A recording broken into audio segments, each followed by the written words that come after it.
All right. What's up, everyone? It's Mike and Geoff back here. Geoff is fresh off attending WrestleMania 40, aka WrestleMania XL. Let's just kick right into this. It is What the Show on a special Thursday night. And tonight we're calling this Geoff Attends the Classics. I saw Wallace Shawn die. Wallace Shawn is dead.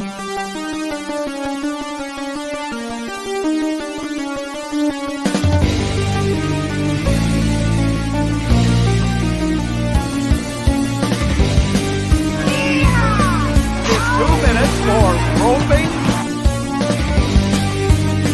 I like that. You're a jabroni.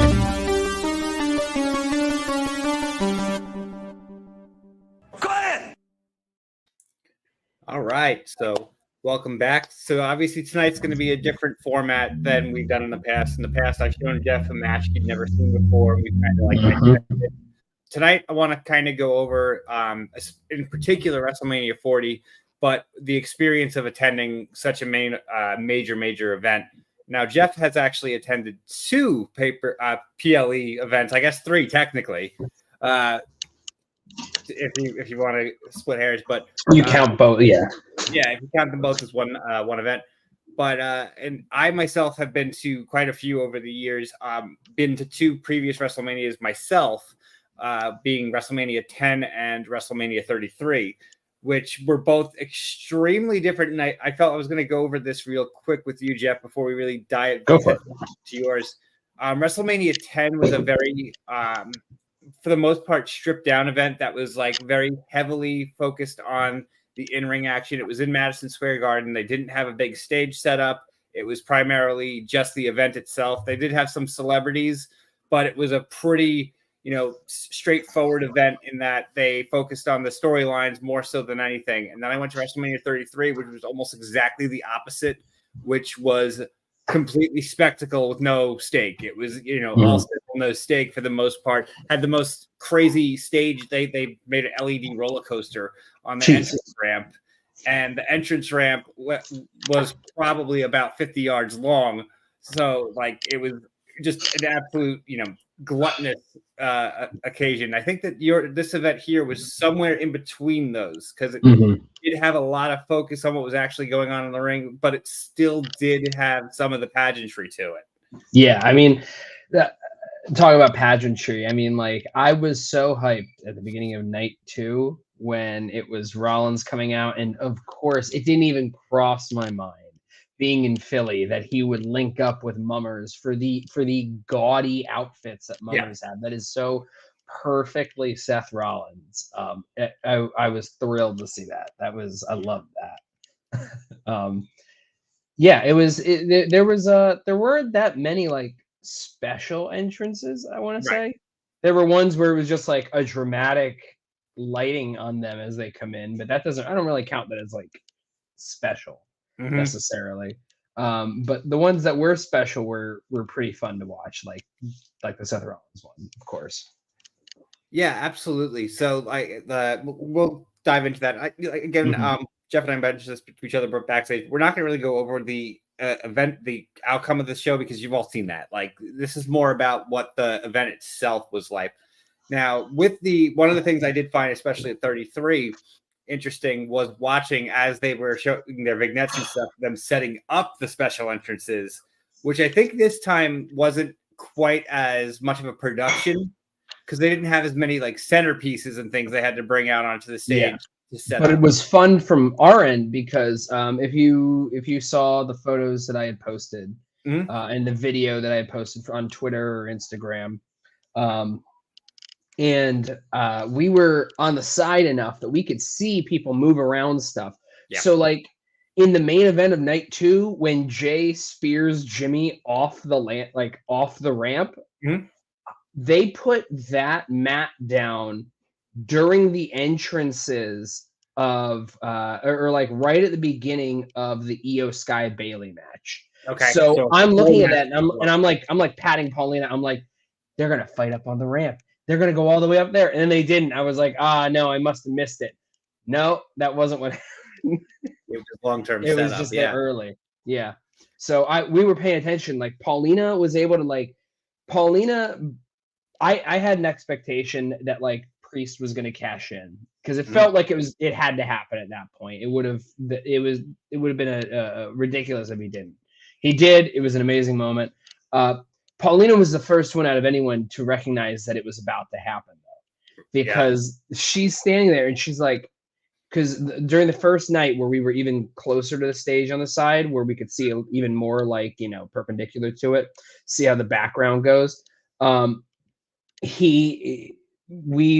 was like really fascinated by how they're producing everything, how they're putting it all together for what ends up on on screen. And so she points out, she's like, the camera's there. There's a camera there. The camera's coming in. And I look and I see, I'm like, oh, it's happening. It's happening. And no one else is like, everyone's just like, no one's like saying anything in the crowd there around us at that point because they're all just like, oh, yeah, it's Drew. And they're psyched at CM Punk. And Paulina and I are looking over there at the camera and we're like, come on. And then Drew kept going. He just kept very, very slowly like rubbing it in CM Punk's face. And I'm like, oh no, is the rumor that I read true? The rumor that Cody will be pinned on night 2, but it won't be by Roman. And I'm like, oh, is that really going to happen? Nope. Then suddenly, boom, everyone came out and I was like, we were ready. I liked that a lot. I liked how long that took too. So it actually, because everyone had those expectations of Priest coming in and then like, oh my God, wait, it's taking so long. Is it actually going to happen? And then, so even me, knowing the camera's there, I'm getting sucked into it too, even though I could see from the side, like there's something about to happen, but it's taking so long. I'm like, maybe they're not, maybe they're just preparing for the next thing. But then with the production stuff, it did happen. So I want to backtrack to the first night. And this is one of the things I really wanted to talk about this event is you were at one of the coldest wrestling events in history. So here's the thing. It wasn't that it was temperature wise, it wasn't that it was like super cold. The nights, like the event started and it was around like 50-ish degrees. Yeah. By the time the event ended, it was probably high 30s because there was a bunch of wind. Yep. So like I could tell you right now, we're watching back. We're still not done with night 1. We're in the middle of doing the entrances for the tag team main event for night 1 in the playback, so we could hear the commentary because you can't hear the commentary during the main when you're actually there live. And I heard so much about how people were like, oh wow, the crowd's so quiet. I could tell you, being in the crowd there, no one was quiet. The wind was picking everyone's voices up and just like it's like sweeping it away. Like everyone was going absolutely fucking apeshit the whole time. Right. So it's crazy to hear how the crowd like was like relatively quiet so much. I think that it makes it seem like surprisingly to reflect badly on like Philadelphia as a crowd, but it's just the circumstances of the way the weather was with it being an open roof stadium. Those things together were kind of, made it seem lesser than it actually was. Like you want to see a dead crowd. Watch 33, the one I went to in Orlando. That show started, the pre-show started at 5:30. This was a one-night WrestleMania. It ended after midnight. So people were there, like they opened the gates at 3 p.m.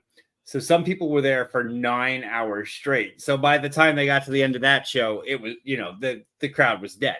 I think it makes a lot of sense that they've split it into 2 nights now. But also, I mean, financially, they're boom, good for them. It doubled their profit.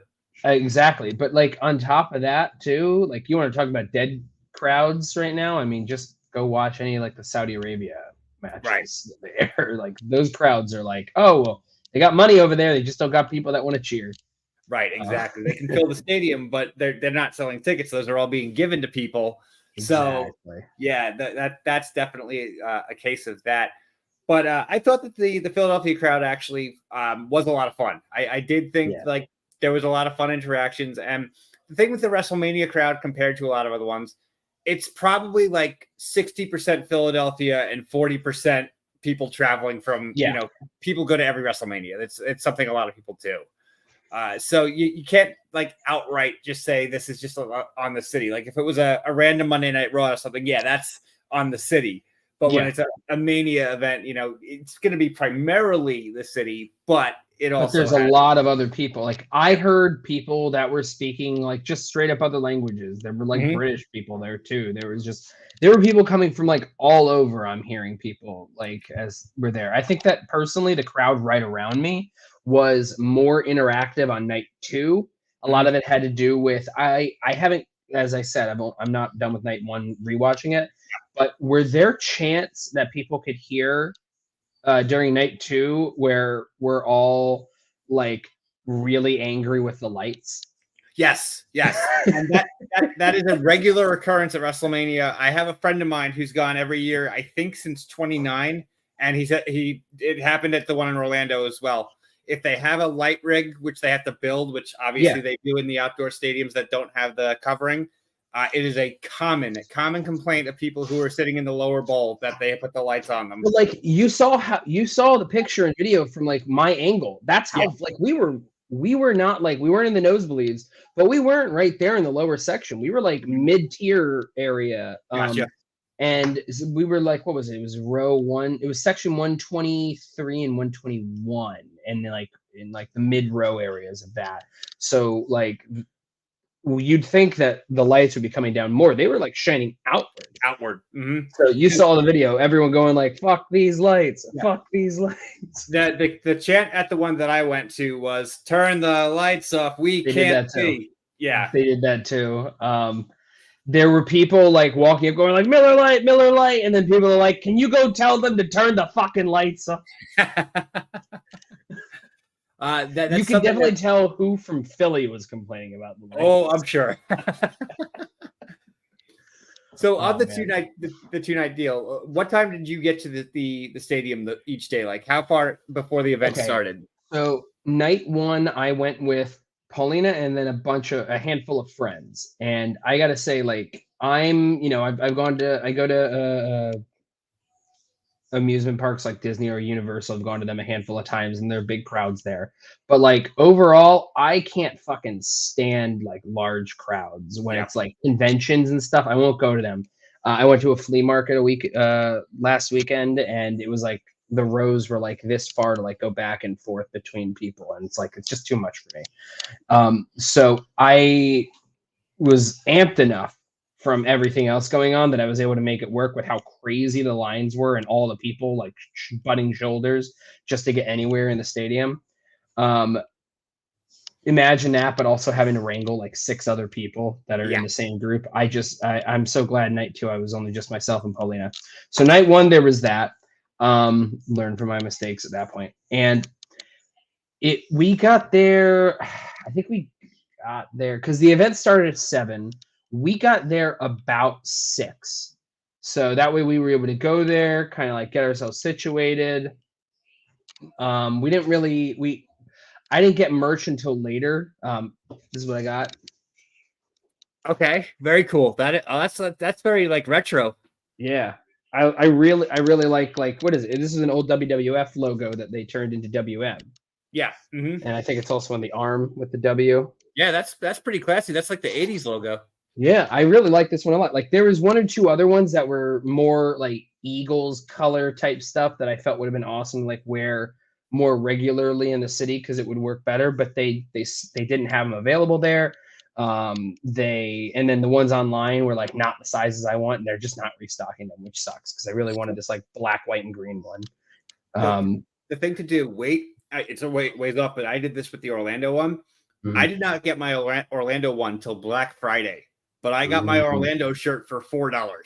Nice. So, I'm still gonna pay attention. I'm gonna wait and see if the Philly WrestleMania stuff will come back in stock because I love it. Because the one hoodie I want, they only have an extra small.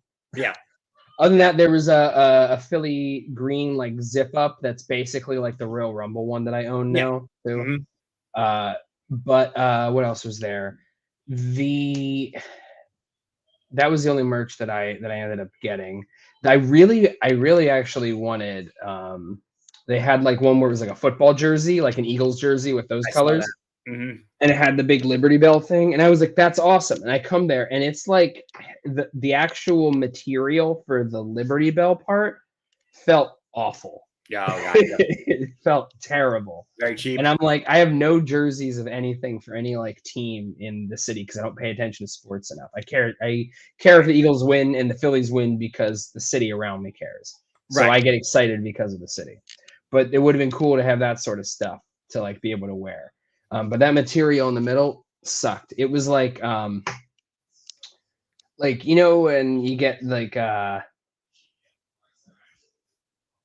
one of those like a slip cover on a Blu-ray and it has like the holographic thing.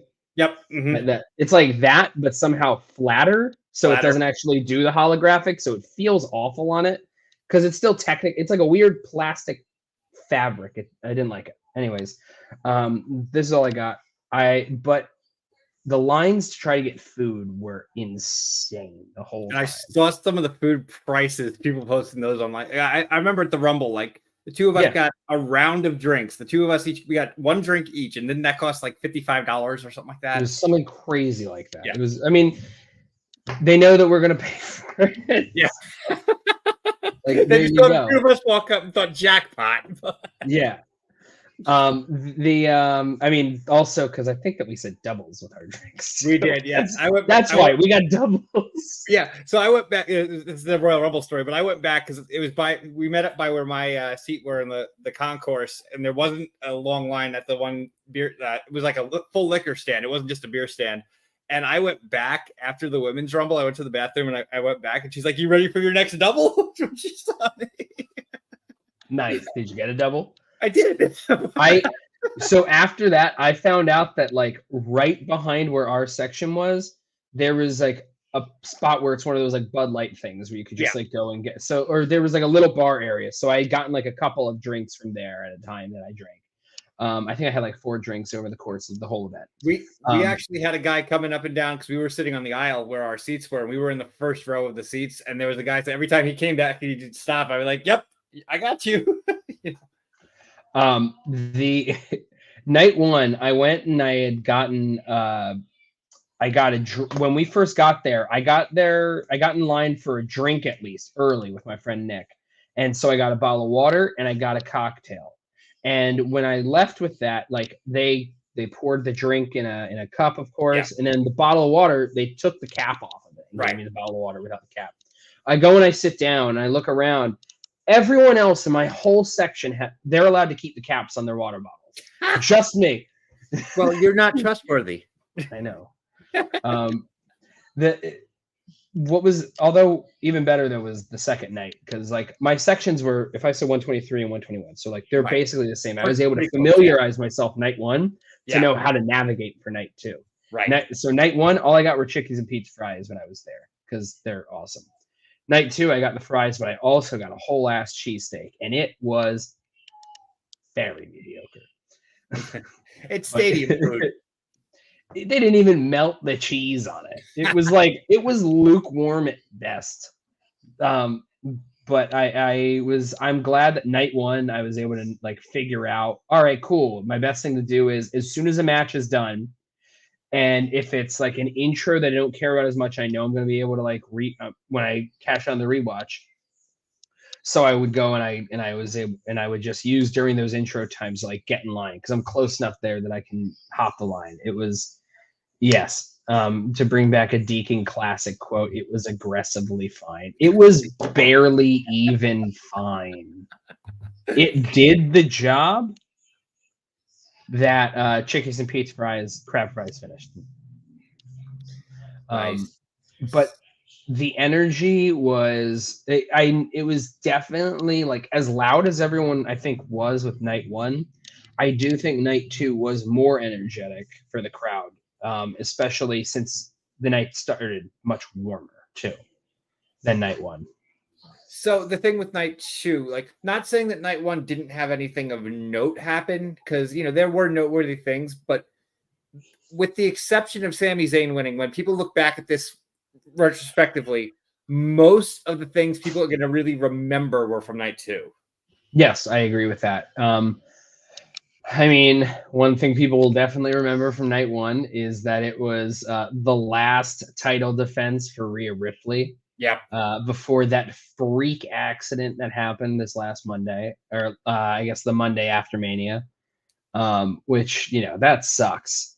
That sucks to see that happen. And it wasn't like the injury apparently was just like a freak Yeah, accident.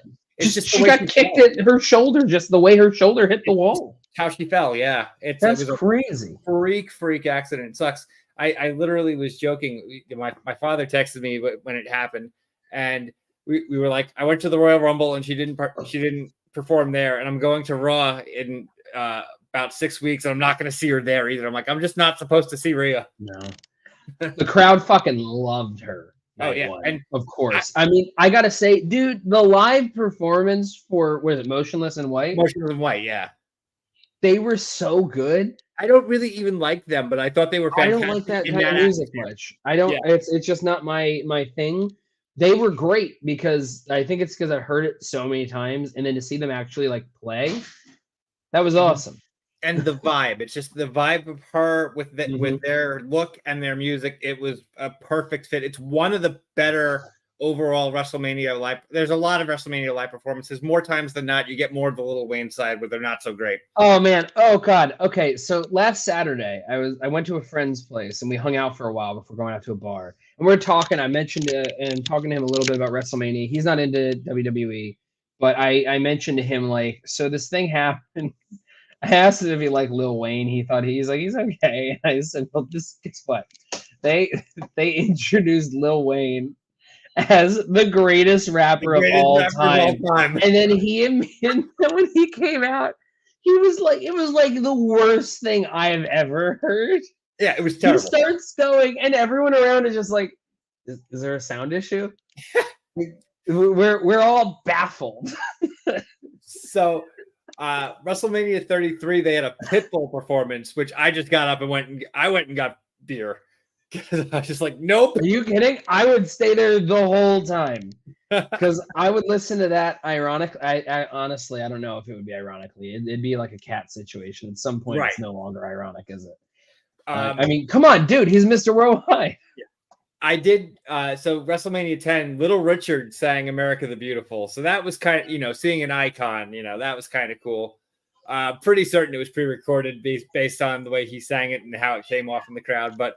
That was still kind of a cool thing. The best, though, I mean, I know you haven't seen a lot. If you ever want to see like what I would think the best live performance that someone did, Salt and Peppa played Lawrence Taylor to the ring and actually did a really good job. They played What a Man when he won, and it was actually they nailed it.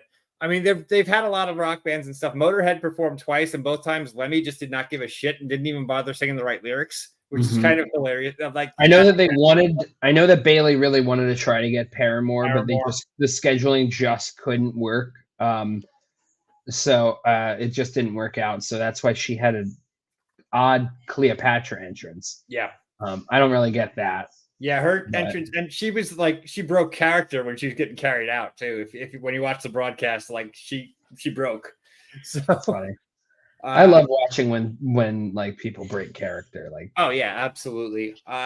Especially the behind the scenes stuff that you see once they get backstage is far more interesting in that regard.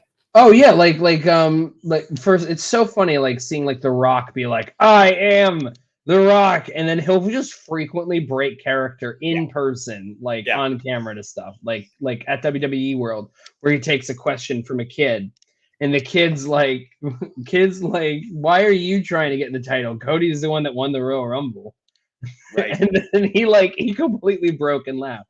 It's fun to see that, or the behind the scenes when Damian Priest won, and it has The Rock come up to him, and he's like, that was awesome, great job, and he's like, wow, that's. Wow. That was just The Rock who said that to me, yeah. So we're not gonna go like crazy long tonight. I think this is a nice quick conversation kind of deal. The one thing I did want to bring up though was the main event, because that's arguably the craziest last. I was surrounded by people that love to acknowledge a guy that doesn't even show up for work. Like there was a guy, they'd complain or whatever, they'd go crazy with shit, and then Paulina's there wearing the American Nightmare hoodie logo, and so then they just be like, any fucking Cody crybabies in the area, and like point at her sometimes if he gets like choke slammed on the ground or something. Honestly, before talking a little bit more about the main event, I do want to say it was so much fun during the United States Championship match to just be part of the crowd chanting various drinks that weren't Prime. That's gold. It was like Gatorade, milk, vodka. Vodka. Yeah, better. You got any Bud Light? just beer. It was just lots of cheering for all these different things that just weren't Prime, and then also saying Prime sucks and blah blah blah. It was hysterical. But there was a lot of the crowd during the main event was like, that was something else. That was like, so I've seen, from my personal experience now, I've only watched a single appearance. No, I guess technically I've seen 2 appearances of The Undertaker in my life, of actual things that I've sat down and I've watched. One of them, my friend Nick, they hadn't seen it, so then we all watched it together, and that was Undertaker versus Undertaker, which was awful. Right. Yep. It was so bad.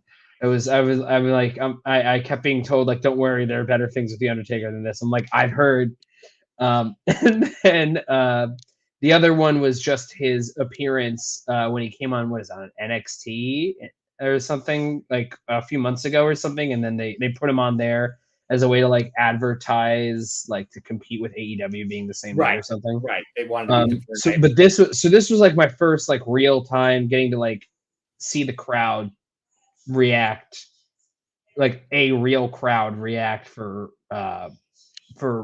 Undertaker, and like the escalations just kept getting so much, and it's like, oh my god, is it really going to be Stone Cold? Is it really going to be Stone Cold? And then suddenly the fucking swerve. The gong.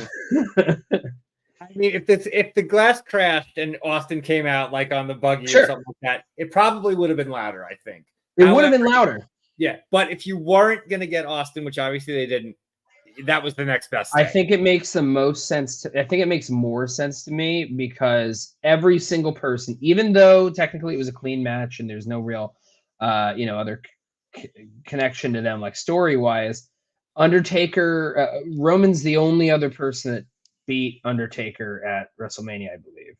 Roman and Brock Lesnar, that's it. Yeah, Brock was the one that broke the streak. Roman was the one I was at. I was at that one. 30. That would have been 33 then. 33, so it makes a little bit of sense there. Also, of course, there's the thing. It's like he retired after the Boneyard match. I know that. And it wasn't in front of a crowd, so he got. And it wasn't in front of a crowd, so I've heard a lot of these. I've heard the interviews with him talking about like, because he was he was like a perfectionist in terms of like he needed to have his last. Yeah, that's exactly what I was going to lead up to. He needed to have his last match.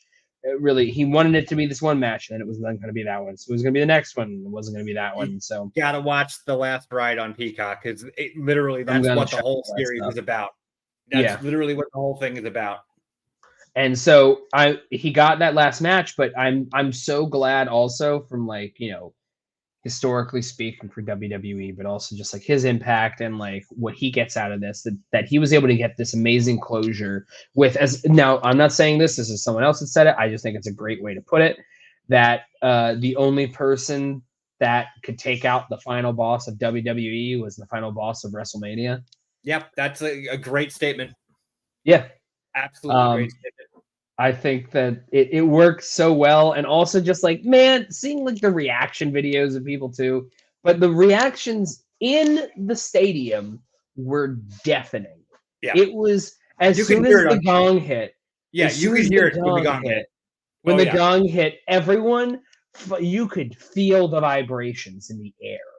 Mm-hmm. The crowd was about to erupt because we went from the two of them and then Jimmy and then Jay, and everyone's just like, oh my God, Jay took out Jimmy. Oh man, everything we hated about night one from that really, really not good match with 16 super kicks. Someone counted. I guess there were 16 super kicks in that match.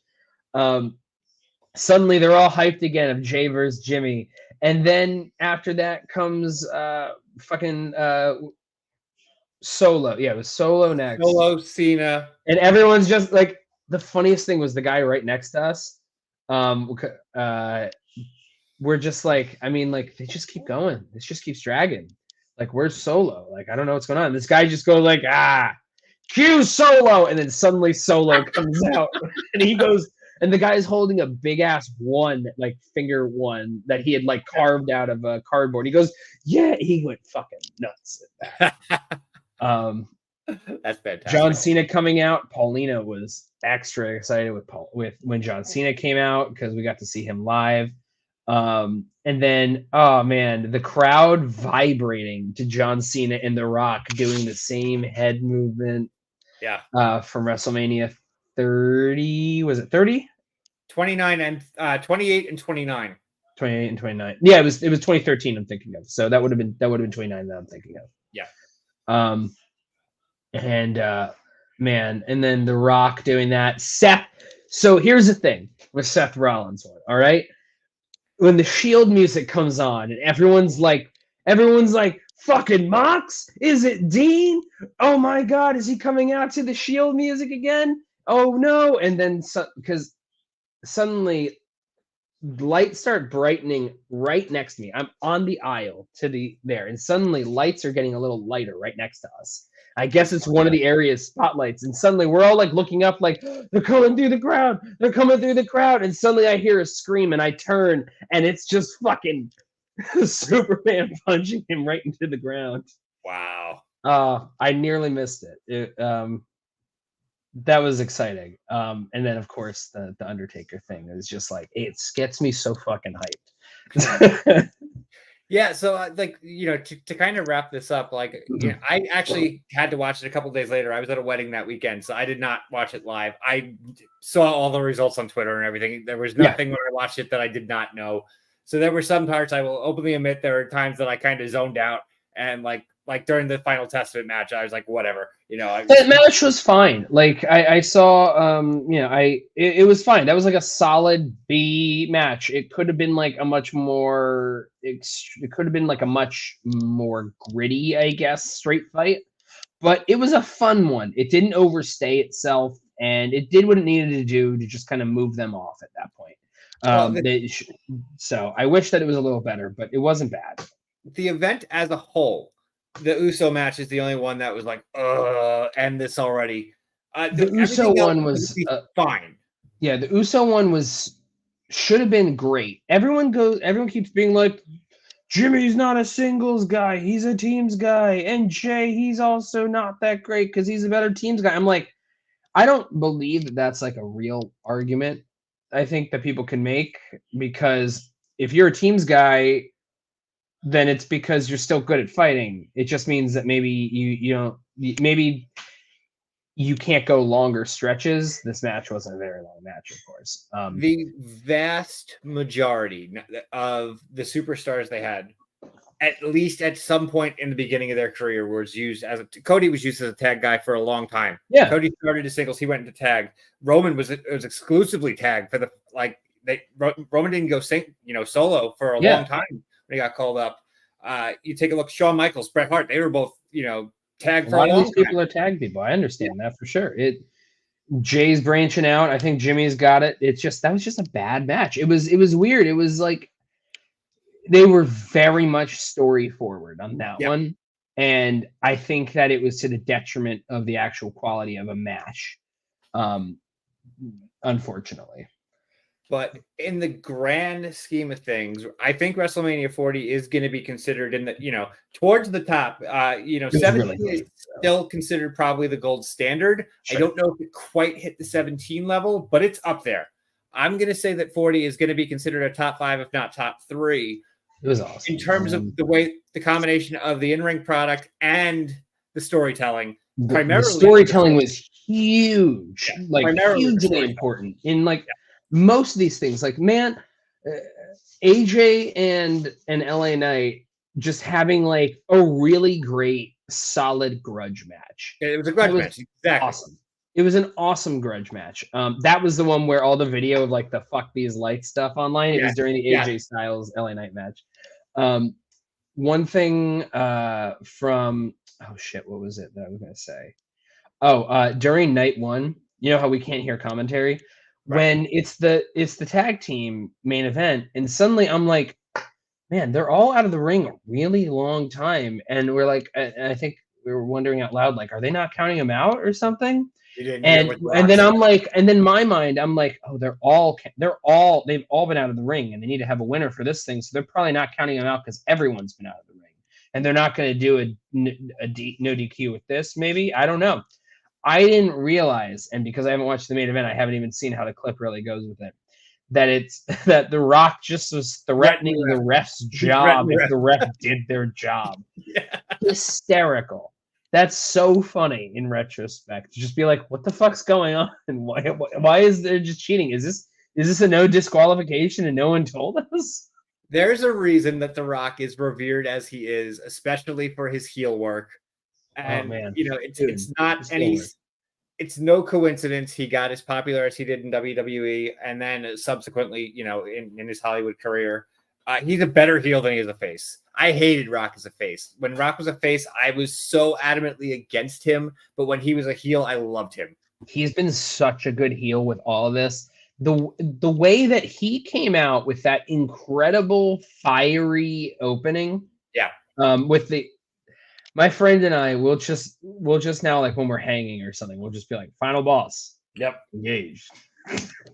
Nice. Just, it's so funny. It's so funny. And like, he comes out and the crowd's going crazy because it's like, everyone's like cheering him on while simultaneously also booing him. It's weird. Because there's so many people that are like, they want to boo him for the heel stuff, but he's The Rock.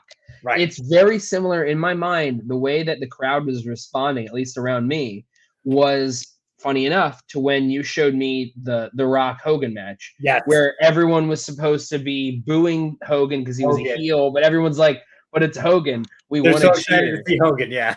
Exactly. That's a totally fair comparison. Like that's what's been going on. Like all like the Rocky sucks and whatnot, and then also people just fucking going ham on it. It's the crowd was electric during the whole match. I mean, I think that the match itself went long. Very long. It was nearly 45 minutes, and there was like half an hour of entrance stuff and promo stuff. It's well over an hour. When you go from when Cody enters to the end of the event, it's over an hour. Yeah, because their match, because like their entrances are crazy long. So yeah, I mean, I'm looking at the only matches that didn't end the way I thought they were gonna end in terms of like winners. If anything, like I wasn't sure who was going to win LWO versus LDF because I didn't know if they were going to have one do the other. In retrospect, after the Super Bowl, I should have known they would have had Jason Kelsey come in because of the videos of him dancing with a lucha mask. It makes the most sense. And then I didn't know if Sami Zayn would actually beat Gunther or not. Like I am interested now in the way that the story is going, where it's finally turning Gable. Hopefully that actually I guess they're now like giving Gable more of a singles. Yeah. So the thing. one thing guy who was a team guy. Yeah, exactly. The one thing I did want to say with the Sammy Gunther match, which again I knew the result before I watched it, but with Gunther's taunting, and then there's eventually at one point where he looks at Sammy's wife, and I forget exactly what he says. And at that point, if I'd been watching live, I'm like, holy shit, Sammy's going to win this because they were foreshadowing so much.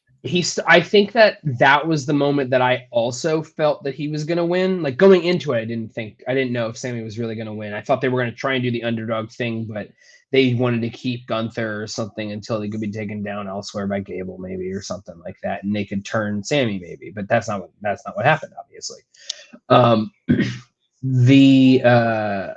It was that exact moment where I also felt that because I noticed, I'm like, ooh, so he's being trained or helped by Gable, and Gable had all that focus on his daughter crying and his wife watching him lose, and they've had all that, and so to me I'm like, ooh, wait a minute, hold on, So they just did that, and now the guy who is helping is getting the same people, family-wise, are getting berated even worse. Right.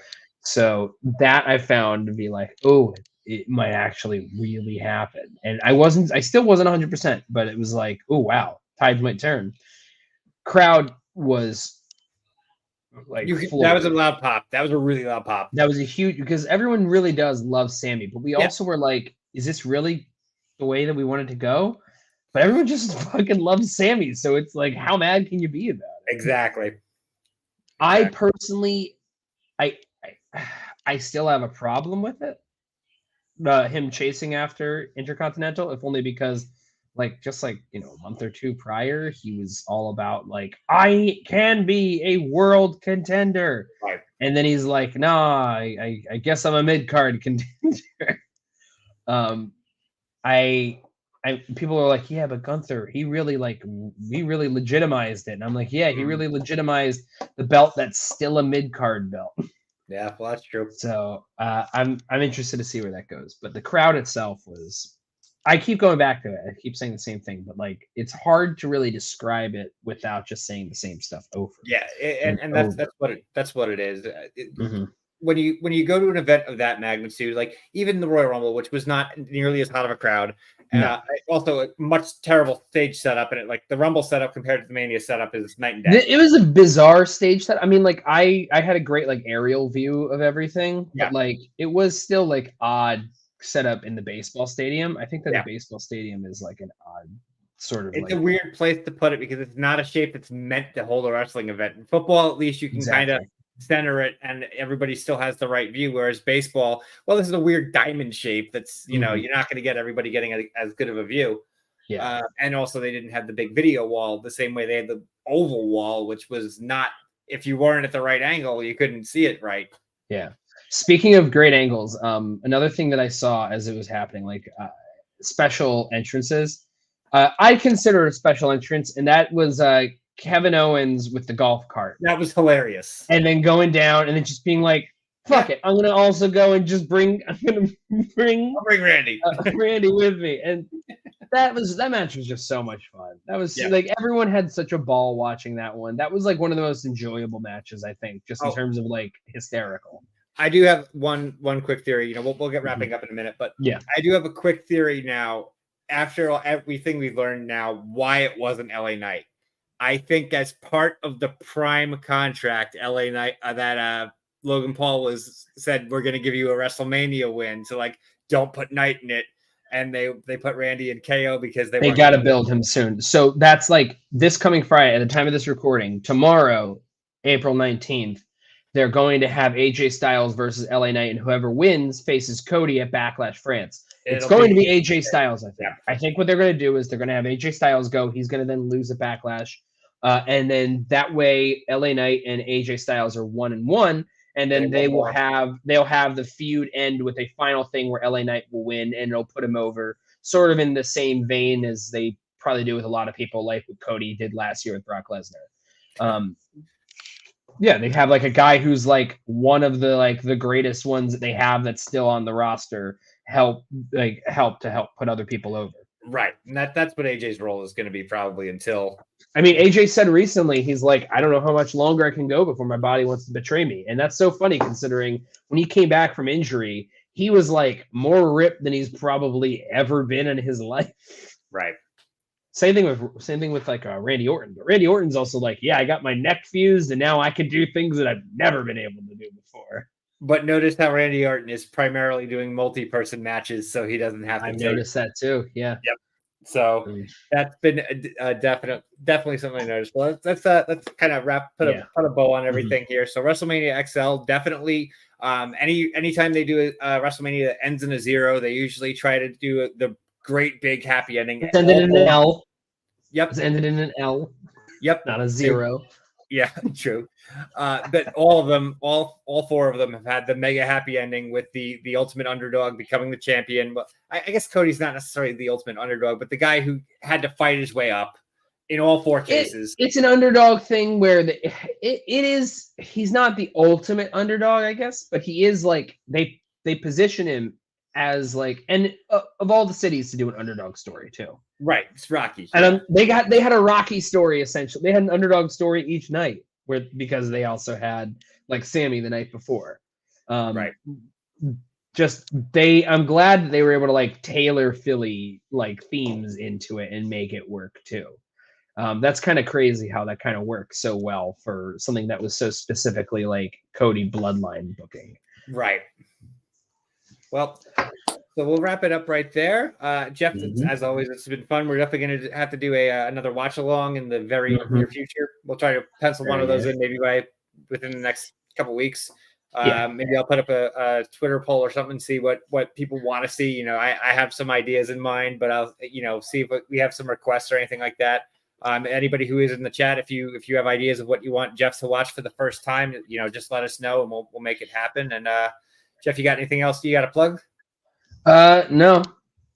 Follow me on Twitter, Geoff1106. That's it. Otherwise, I don't know. I'm almost at 700 followers. That's important to me, right? Should it be? You're a jabroni. I saw Wallace Shawn die. Wallace Shawn is dead.